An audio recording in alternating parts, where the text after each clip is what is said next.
Bonjour mes frères et sœurs dans l'amour de notre Seigneur Jésus-Christ. Nous poursuivons avec le deuxième épître à Timothée, chapitre 4, verset 3. Saint Paul a fait les prophéties suivantes concernant les derniers jours. Il y aura une période difficile. Les gens seront égoïstes, avides d'argent et vantards. Nous arrivons maintenant au quatrième point, insolent, dans la traduction King James ainsi que dans d'autres traductions. La plupart des éditions révisées ultérieures et des nouvelles traductions le traduisent clairement par arrogance. Nous allons donc aujourd'hui étudier un danger auquel les chrétiens sont très exposés en ces derniers temps, l'arrogance. Nous avons déjà abordé ce sujet dans l'émission Théologie sélective, car il s'agit d'un péché très courant. C'est un péché que tout le monde a plus ou moins commis.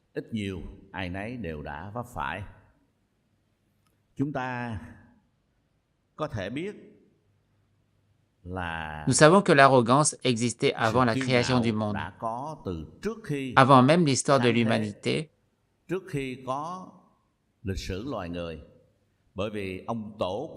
car le père des orgueilleux, le premier d'entre eux, est Lucifer. Nous y reviendrons plus tard. Et nous savons que le mot orgueil est très riche dans notre langue vietnamienne. Parfois on dit clairement orgueil, parfois arrogance. Dans le texte original, ce mot signifie ostentatoire, hautain, orgueilleux, prétentieux, suffisant, arrogant, vantard. Il existe de nombreuses façons d'exprimer l'orgueil.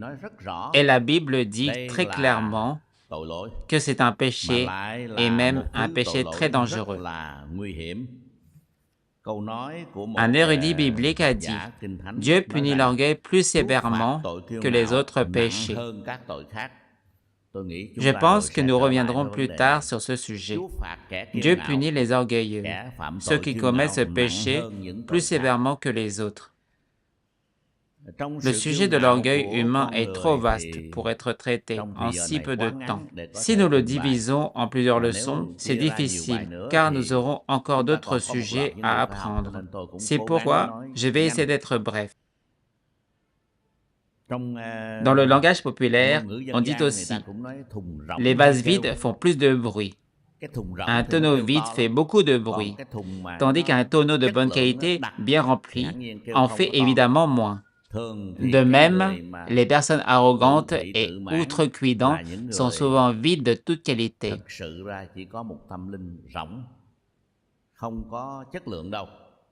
Voilà. Et l'orgueil est un péché que Dieu déteste profondément. Dans le psaume 10, verset 4, il est dit « Le méchant dit avec arrogance, Dieu ne punit pas, il n'y a point de Dieu. » Voilà toutes ces pensées.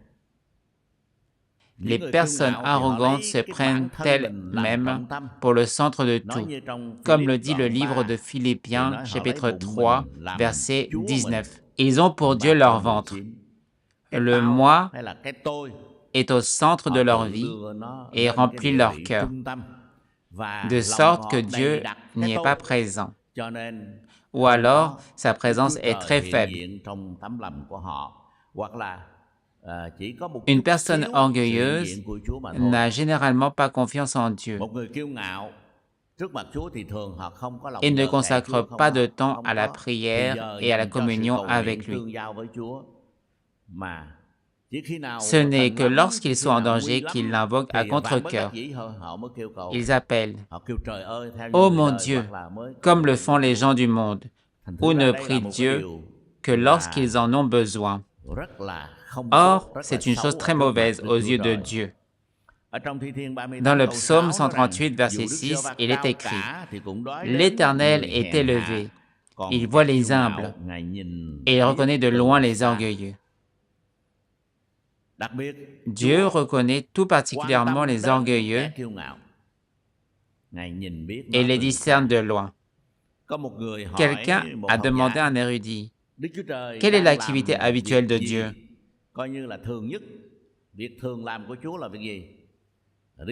Dieu s'oppose aux orgueilleux et accorde sa grâce aux humbles. Ce que nous voyons souvent dans la Bible, c'est que Dieu déteste, abhorre et s'oppose aux orgueilleux, mais qu'il accorde sa grâce aux humbles. Dans le livre des Proverbes, chapitre 8, verset 13, il est écrit « L'arrogance, l'orgueil, la voix du mal et la bouche perverse, voilà ce que je hais. » Les gens disent souvent « Grâce à la miséricorde de Dieu cette année, les affaires marchent bien. » Être aimé de Dieu, dans le sens populaire du terme, est une grande joie. Mais si la Bible dit « Je déteste », cela veut dire que les orgueilleux sont détestés par Dieu, ceux qui sont extrêmement dangereux et néfastes. Dans le livre des Proverbes, au chapitre 6, versets 16 à 17, il est dit « Il y a 6 choses que hait l'Éternel, et même 7 qu'il en a en horreur, les yeux hautains, la langue menteuse, les mains qui répandent le sang innocent. » Le faux témoignage et la discorde sont également mentionnés, mais l'orgueil occupe la première place. Parmi les 6 choses que l'Éternel déteste, la première est l'orgueil. C'est pourquoi nous recevons aujourd'hui un avertissement très solennel de la part de la Bible. Il existe de nombreuses formes d'orgueil qu'il serait impossible d'énumérer toutes en si peu de temps. Mais à travers l'histoire de Lucifer, le mot « Lucifer » n'apparaît pas dans la Bible. C'est un terme utilisé par Jérôme dans sa traduction en latin, où il traduit « l'étoile brillante du matin » par « Lucifer ». Cela signifie « étoile brillante ». Lucifer est décrit dans Ézéchiel, chapitre 28, versets 14 et 15, et Luc, chapitre 14, versets 12, 15, comme étant très glorieux, très honorable, très puissant et très intelligent. Il y avait de nombreux anges à sa suite et voulaient se montrer courageux et s'opposant à Dieu. Il se disait, « Je placerai mon trône à côté de celui de Dieu, à côté du Très-Haut. » Lucifer, qui se trouvait au sommet, tout près du trône de Dieu, est alors tombé petit à petit. Il est tombé dans les airs, puis sur terre, et enfin, il sera jeté, ligoté, dans l'étang de feu éternel. Ainsi, quand on parle d'orgueil, on pense immédiatement au père de l'orgueil, Lucifer ou bien Satan. Nous ne savons pas quel péché nous commettons, mais en particulier pour le péché d'orgueil, qui est celui des enfants de Satan. Ce dernier est le père du mensonge, mais aussi des orgueilleux. Nous devons donc faire preuve de vigilance et d'attention. Les pharisiens sont habiles à dissimuler et très arrogants. D'un côté, ils se mettent en avant des autres. Ils méprisent les autres. Dans l'histoire de l'homme qui entre dans le temple pour prier, les pharisiens disent « J'ai donné la dîme, j'ai fait tout ce qu'il fallait. » Ce n'est pas faux. Mais en même temps, ils méprisent le collecteur d'impôts qui se trouve à côté de lui. Je ne suis pas comme ce collecteur d'impôts.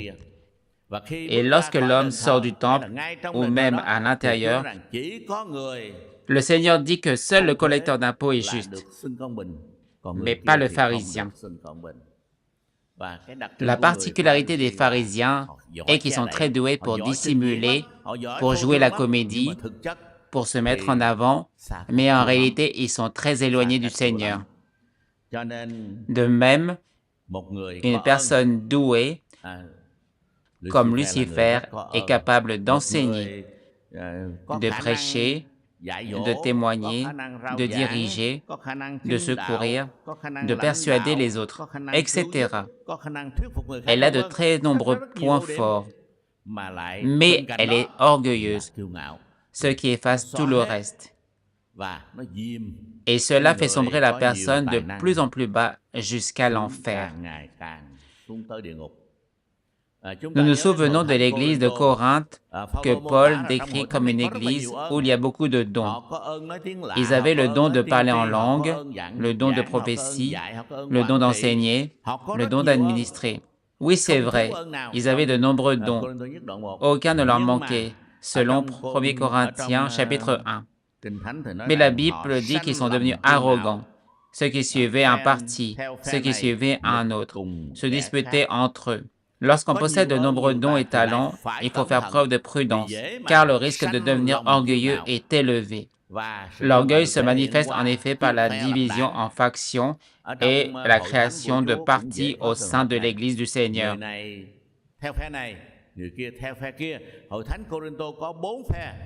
L'Église de Corinthe compte 4 camps et Paul dit qu'elle est devenue orgueilleuse, certains camps s'opposant aux autres. Ce phénomène n'est pas seulement observable dans la vie quotidienne, mais même au sein de l'Église, il y a eu des églises très arrogantes. Et Paul a utilisé l'Épître aux Corinthiens pour les reprendre. Nous savons qu'il n'y a rien qui ne vienne de nous.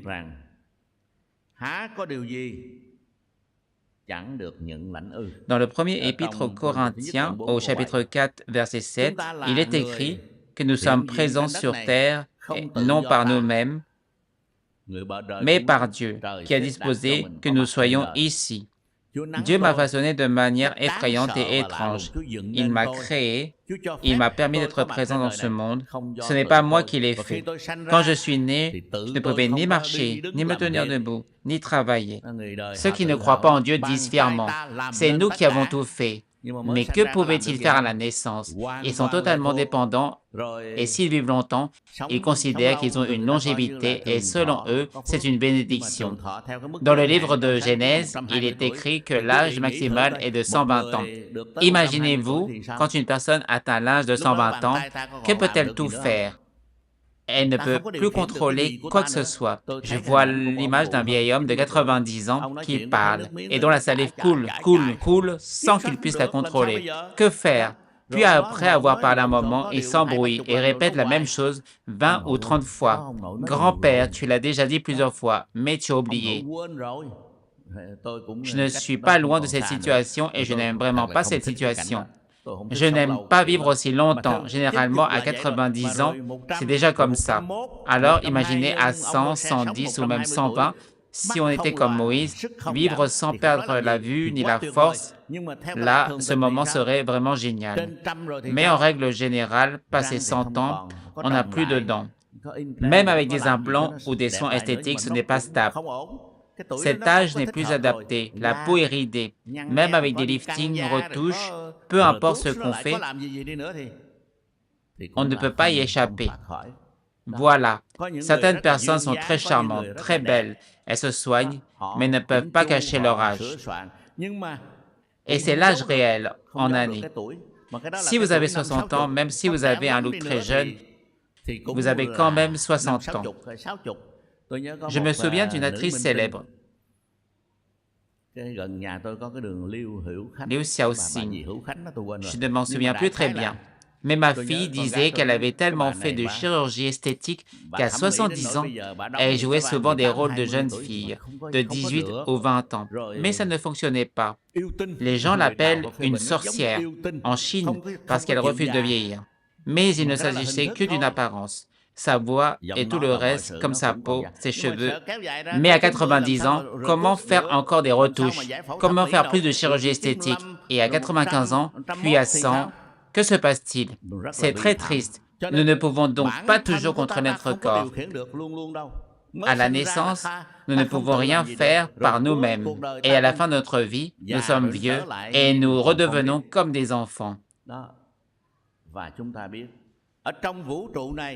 Et nous savons que la Terre est immense et infinie dans cet univers.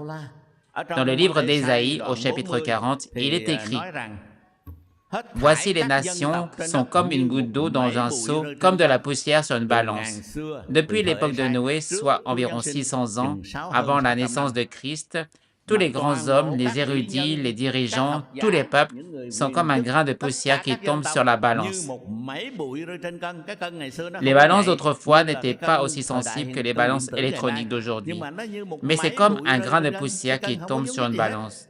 Il n'y avait aucune trace, et Dieu considérait tous ces gens comme des zéros sans aucune valeur. Et l'âge de l'univers s'élevait à plusieurs dizaines de milliers, voire de millions d'années. Il s'avère donc que la présence de l'humanité, comme on le dit, est comme un éclair, un flash qui dure 100 ans. En résumé, comme le dit le poète Nguyen Du, 100 ans, qu'y a-t-il de plus qu'un tas d'herbes? Les héros, les génies, les talents, quand on y repense, n'ont qu'une poignée d'herbe verse sur leur tombe. Il n'y a rien d'étonnant à cela. La poussière retourne dans la poussière. Et maintenant, alors que nous sommes encore fiers, élégants, bons, admirés et arrogants, mais à bien y réfléchir, cela vaut-il la peine? Dans l'immensité de l'univers, nous ne sommes qu'un milliardaire de grains de poussière. Et dans cette durée qui semble infinie, nous ne sommes qu'une lampe, un clin d'œil. La vie est si courte, et pourtant nous n'osons être arrogants. C'est comme une image dans laquelle quelqu'un lève fièrement la tête. C'est vraiment ridicule, et nous devons le dire. Et souvent, quand les gens ont un peu de statut, ils sont très facilement tentés et subjectifs. Le roi Hérode portait un vêtement tissé de nombreux fils d'or ou quelque chose de similaire qui scintillait, et ses courtisans le flattaient. Ils s'écriaient « Oh, vous n'êtes pas un homme, vous êtes un dieu !» Il en était ravi, car il était déjà orgueilleux. Mais il se sentait encore plus important grâce à ses courtisans. Il a fini par être frappé par un ange qui lui a arraché les entrailles. Dans le livre des Actes, au chapitre 12, il est écrit « Parce qu'il n'avait pas donné gloire à Dieu ». C'est un avertissement très important. Je me souviens d'un pasteur qui, lorsqu'il était jeune et venait de commencer son ministère, avait reçu le don d'évangélisation et avait fondé plusieurs églises. Il invita alors un dirigeant à venir l'instruire et l'aider. Mais un jour, il se mit en colère et dit « Ce pasteur est venu ici pour me voler ma gloire. » J'étais à côté, j'ai ri, je l'ai pris à part et je lui ai dit « Mon ami, nous n'avons aucune gloire. » Voilà, souvent, quand quelqu'un vient d'être nommé à un poste important ou vient d'obtenir une position, il se sent tout puissant, se surestime et se croit très important. Puis, petit à petit, on se croit vraiment grand, ce qui est très dangereux. Le diable peut ainsi nous nuire de nombreuses façons. Il nous barre la route, nous cause des difficultés, nous rend malades, nous affaiblit, etc. Nó chỉ cần lấy con út nó đẩy một cái là chúng ta té liền và tưởng mình là vĩ đại. Mais ils n'ont pas pu la conserver. Bậc vua chúa vẫn thường như vậy. Đó. Chúng ta nhớ đến ông vua Nebuchadnezzar, bậc thầy trong những người kiêu ngạo chắc là ông Nebuchadnezzar. Ông này rất có tài. Chúng ta đọc trong Thần Thiên Tuyển, chúng ta nhớ đến lời tiên tri về Babylon đó, và chúng ta hiểu cái thành Babylon nó kiên cố kinh khủng. Bất khả chiến bại, họ nghĩ như vậy rồi đó, nhưng mà cuối cùng rồi đâu có giữ được đâu. Và hoàng đế L'empereur Nebuchadnezzar fit construire un jardin appelé le jardin suspendu de Babylone pour l'offrir à son épouse bien-aimée. Tout ce qui lui appartenait était grandiose. Il dit, n'est-ce pas ici Babylone, la grande que j'ai bâtie? Mais tandis qu'il parlait, la main du Seigneur le toucha, si bien qu'il devint semblable à une vache, mangeant de l'herbe comme une vache. Dieu le punit, puis il eut pitié de lui. Rappelez-vous auparavant, lorsqu'il vit que Dieu avait sauvé les jeunes gens, il acclama et loua Dieu sans détour. Il y avait aussi des choses dignes de pitié, des choses dignes d'amour, mais quand il a regardé toutes les œuvres qu'il avait construites, qu'a-t-il dit? N'est-ce pas ici Babylone la grande que j'ai bâtie? Il était orgueilleux, alors Dieu l'a abaissé au niveau des animaux et s'en est servi pour lui donner une leçon. Dans la vision de Daniel, nous voyons la statue, la tête en or, la poitrine en argent, le ventre en bronze, les jambes en fer et les pieds en partie en fer, en partie en argile. Daniel dit alors que le roi est la tête en or et que l'empire babylonien est le pouvoir suprême, au sommet au-dessus des autres empires. Puis vient la poitrine d'argent, c'est-à-dire l'empire médo-persan. Dans la Bible, il est écrit que le ventre en bronze représente la Perse, puis ensuite le ventre en bronze qui représente l'empire grec d'Alexandre le Grand. Alexandre était invincible sur le champ de bataille. Il était extrêmement doué dans sa jeunesse, mais il n'était qu'un ventre en bronze et non une tête en or. Viennent ensuite les jambes en fer qui représentent l'empire romain avec la Rome orientale et la Rome occidentale. À l'époque de l'Empire romain, il y avait un jour où tout le pays devait vénérer l'empereur. Il le considérait comme un dieu et devait lui offrir de l'encens. Et nous savons que nous vivons en Asie orientale où l'empereur n'est pas un homme ordinaire. Ils le considérèrent comme le fils du ciel. Voilà, peu à peu, ils ont compris qu'il était vraiment les fils du ciel et non des êtres humains ordinaires. Ainsi, à l'époque romaine, existait déjà la coutume d'offrir de l'encens à l'empereur en place. Mais cela ne concernait que les cuisses, la partie inférieure des jambes. Quant à la tête d'or, si Dieu ne la gouvernait pas, elle ne servait à rien. Elle n'était pas plus utile que celle d'une vache, d'une chèvre, d'un mouton ou d'un cheval. C'est la raison pour laquelle la Bible contient des leçons sur l'orgueil, dont les conséquences sont celles de Lucifer, précipité dans les ténèbres, pleurant et grinçant des dents au milieu du feu ardent. Si nous examinons attentivement notre vie et l'histoire de ceux qui sont allés répandre la parole de Dieu partout, nous verrons que l'orgueil est une chose terrible. Ils se sont sacrifiés, sont allés dans les régions où les gens mangeaient des hommes, dans les régions sauvages et dangereuses, dans des endroits où la religion était persécutée. Ils ont enduré 1000 souffrances. Ce n'étaient pas des gens trop pauvres, trop désœuvrés, trop oisifs pour servir Dieu. Ils étaient extrêmement talentueux, courageux et bénis, mais ils ont tout sacrifié. En prenant conscience de cela, nous réalisons que nous ne sommes pas à la hauteur, pas même un tout petit peu. Toutes leurs qualités nous surpassent de loin.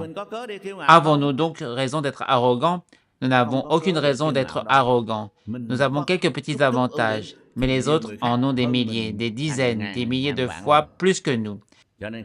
C'est pourquoi, lorsque nous regardons en arrière et que nous sommes lucides, nous devons dire avec le roi David, « Mon âme bénit l'Éternel, que tout ce qui est en moi bénisse son saint nom. » Et maintenant nous disons, « Oh mon âme, ne sois pas stupide, ne sois pas orgueilleuse, il n'y a rien de plus stupide que l'arrogance,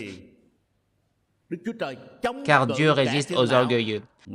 Si Dieu s'oppose à nous, alors nous ne sommes rien. » C'est une phrase de la Bible que j'espère que l'Église se souviendra toujours. Proverbe, chapitre 16, verset 18.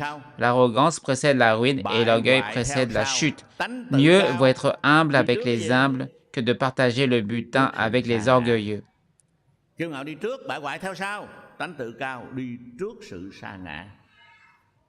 C'est pourquoi Dieu doit nous réveiller afin que nous prenions garde à nous-mêmes.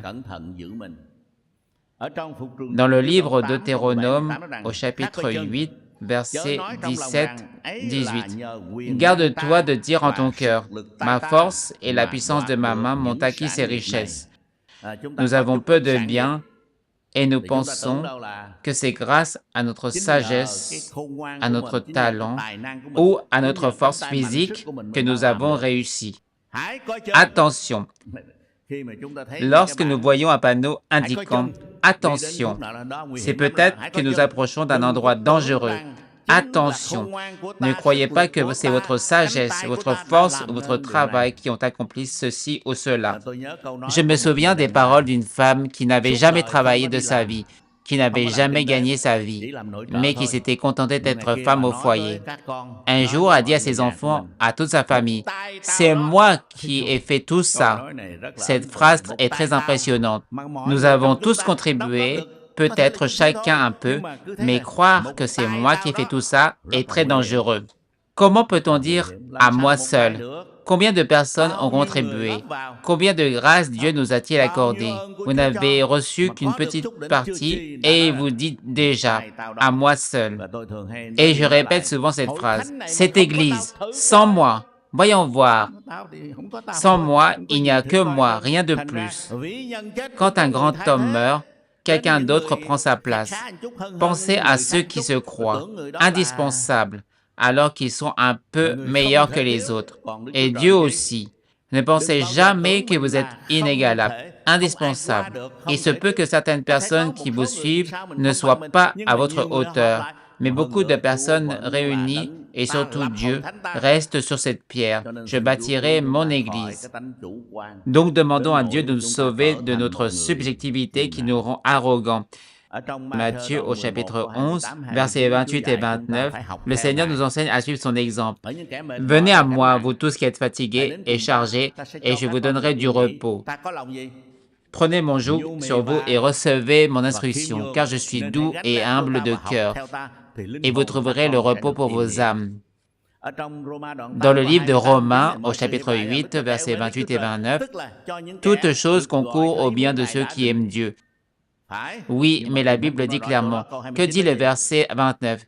Car ceux qu'il a connus d'avance, il les a aussi prédestinés à être semblables à l'image de son Fils. Apprenez à suivre la douceur et l'humilité du Seigneur Jésus et chaque jour devenez semblable à Dieu. C'est cela le succès. Construire des bâtiments, être un bon leader, tout cela sans ressembler à Jésus n'est qu'un échec, pas un succès. C'est pourquoi demandons à Dieu de nous permettre de dire comme Paul l'a appris, « Je me glorifierai donc bien plus volontiers de mes faiblesses, afin que la puissance de Christ repose sur moi. »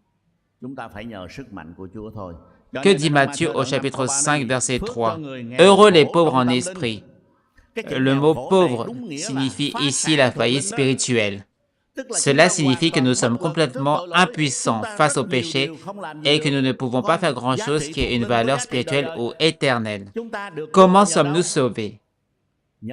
Grâce à la grâce, par la foi, et la foi n'est pas une action, mais un acquiescement, une acceptation par la foi.